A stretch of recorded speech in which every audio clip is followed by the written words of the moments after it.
কারণ এই সরকারও চায় যে একটা ট্রান্সপারেন্ট একটা ইনভেস্টিগেশন হোক এবং তার ভিত্তিতে আইনগত ব্যবস্থা নিয়ে শাস্তি দেওয়া হোক। কাউকে কিন্তু আরবিট্রারিলি বা সামারি ট্রায়ালের কোনো চিন্তা কিন্তু সরকারের নেই।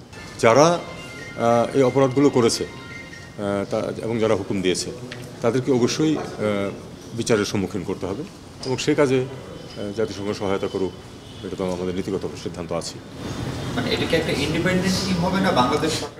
এটা আমরা ফাইনালাইজ করতে হবে আসলে। এটা এগুলি সিদ্ধান্তটা হয়েছে তাদেরকে আমরা ইনভলভ করবো, এটুকু হয়েছে। বাকিটুকু নিটিগ্রিটি মিনিস্ট্রি ইন্টারমিনিস্ট্রিয়াল মানে 2-3টা মিনিস্ট্রি মিলে এটা ঠিক করে নেবে।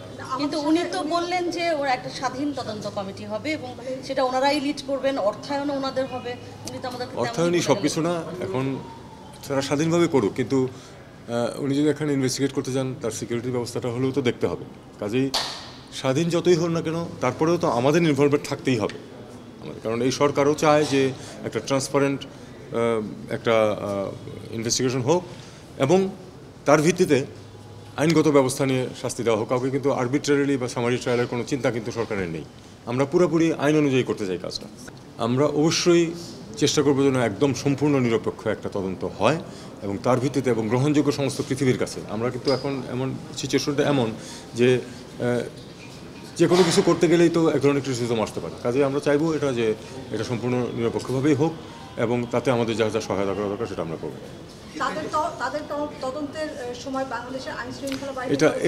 এটা এত ডিটেলসে না হয়, আমরা এই মুহূর্তেই না যাই। এটা তো মাত্রই ক্রিস্টালাইজ করলো, দেখা যাক কি দাঁড়ায়।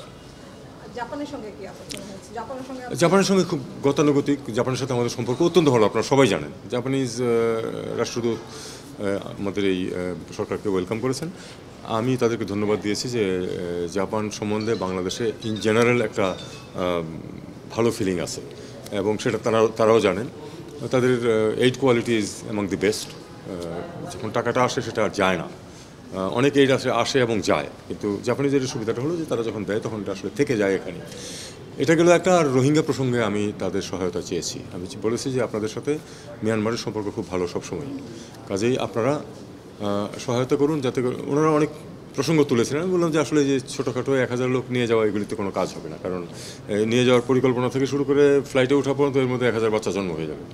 কাজেই যেটা করতে হবে সেটা হলো যে আসলে সাস্টেইনেবল একটা রিটার্নের ব্যবস্থা করতে হবে।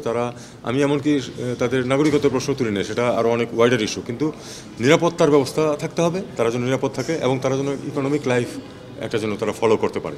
এই দুই ব্যাপারের জন্য তারা আমাদেরকে সহায়তা করে এবং এন্টায়ার ইন্টারন্যাশনাল কমিউনিটি যেন আমাদেরকে এই ব্যাপারে সহায়তা করে। আর একটা জিনিস আমি যেটা বলেছি সেটা হলো যে অ্যাবসলিউটলি নো গো, সেটা হচ্ছে যে লোকালি অ্যাসিমিলেশনের চেষ্টা এটা কোনোদিন হবে না, আমরা কখনোই মেনে নেব না। 3, আমরা যথেষ্ট করেছি, আমরা আর কোনো রোহিঙ্গাকে নিতে পারবো না। পৃথিবীতে আরও দেশ আছে, এমনকি মিয়ানমারের বর্ডারিং দেশও আরও আছে, দরকার হলে তারা নেই। আমরা একটু জানতে চাচ্ছিলাম, গতকালকে চীনের কাছে বাংলাদেশের চলমান অর্থনৈতিক পরিস্থিতির উত্তোলনের জন্য চীনের কাছে সহায়তা চাওয়া হয়েছিল, জাপানের কাছে আপনারা? জাপানের এই সিমিলার কথাবার্তা হচ্ছে। জাপানিজ তো অনেক লোন প্রোগ্রাম ইতিমধ্যে চলমানও আছে, বরং তারা আমাদের সহায়তা চেয়েছেন যে যেগুলি প্রোগ্রাম চলমান আছে এগুলিতে যেন কোনো বিঘ্ন সৃষ্টি না হয়। বাকিগুলি ক্ষেত্র বিশেষত রিভিশন হতেই পারে, সেটা তারা। রাশিয়ার সঙ্গে আমি রাষ্ট্রদূতকে বলেছি যে আমরা যেহেতু রাশিয়ার বিরুদ্ধে স্যাংশন আছে আমাদেরকে, এবং আমাদের যা পজিশন, আমরা তো যুদ্ধ করতে যাব না কারোর সাথে, পারবো না।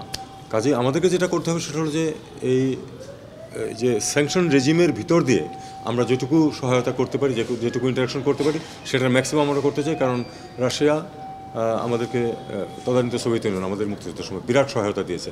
ইতিহাস অন্যরকম হতে পারতো যদি তারা 3টা ভেটো না দিত আমাদের পক্ষে। কাজে সেই কৃতজ্ঞতা আমাদের আছে।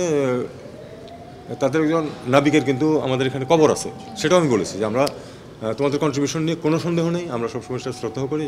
রাশিয়ান মানুষদেরকে আমরা আমাদের বন্ধু মনে করি, তবে আমাদেরকে সেফ পথে চলতে হবে, এ ব্যাপারে এটা বক্তব্য। Thank you. রূপপুর নিয়ে কথা হচ্ছে যে এটা যেন কন্টিনিউশনের ব্যাপারে যেন যেসব হেল্প দরকার এগুলি যেন আমরা করি। আমরা বলছি অবশ্যই এটা তো big investment has already been made, এটার ফলাফল যদি আমরা না পাই, শেষ না হলে তো ফলাফল পাওয়া যাবে না, সেটার জন্য আমরা সহায়তা করবো এটা বলেছি। ইন্টারন্যাশনাল কমিউনিটি থেকে আমাদের এই সরকারের অন্তর্বর্তীকালীন সরকারের ট্রানজিশন একটা পিসফুল ট্রানজিশন টু ডেমোক্রেসি, এই বিষয়টা নিয়ে কোনো আলোচনা এটা আমি প্রত্যেককে গতকালও বলেছি, আজকে বলেছি যে আমাদের আলটিমেট লক্ষ্য হচ্ছে এই সরকারের একটি নির্বাচন গ্রহণযোগ্য না, শুধু একটা প্রকৃত নির্বাচন করে প্রকৃত জনপ্রতিনিধিদের কাছে ক্ষমতা হস্তান্তর করে যাওয়া। এটা হলো, দ্যাট ইজ দ্য টার্গেট। পথে যেসব বাধা আছে, যেসব রিফর্ম দরকার, সেগুলি এই সরকার ইনিশিয়েট করবে এবং ইরিভার্সিবল একটা পজিশন সৃষ্টি করে তারা সরে যাবে।